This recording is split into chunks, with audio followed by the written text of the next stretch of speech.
கட்டுமானத்துல hacking அப்படின்னா concrete surface மேல போடப்படுகிற கீறல்கள் இல்ல தழும்புகள் இல்ல வடுக்கள் இதை தான் வந்து ஹேக்கிங் அப்படின்னு சொல்லுவாங்க. இப்போ நீங்க இந்த வீடியோல பாத்தீங்கன்னாலே தெரியும், அந்த ரூஃப் மேல வந்து கீறல் விட்டுருக்காங்க, நிறைய கீறலா விட்டுருக்காங்க பாருங்க. ஸோ ஹேக்கிங் பண்ணியிருக்காங்க அப்படின்னு நம்ம சொல்லலாம்.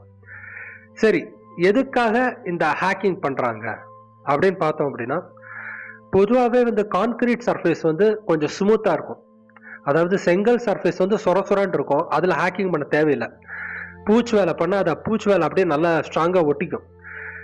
பட் கான்கிரீட் சர்ஃபேஸ் வந்து ஸ்மூத்தாக இருக்கும் அப்படின்றதுனால பூச்சி வேலை நல்லா ஒட்டாது அப்படின்ற காரணத்தினால இந்த மாதிரி கீறி விட்டு அதுக்கு மேலே பூச்சி வேலை பண்ணுவாங்க. அப்போ பூச்சி வேலை வந்து பல வருஷமாக அது உதிர்ந்து விழாமல் அப்படியே இருக்கும் அப்படின்ற ஒரு காரணத்துக்காக தான். ஓகே, பொதுவாக இந்த ஹேக்கிங் எப்போ பண்ணுவாங்க அப்படின்னு பார்த்தோம் அப்படின்னா, கான்கிரீட்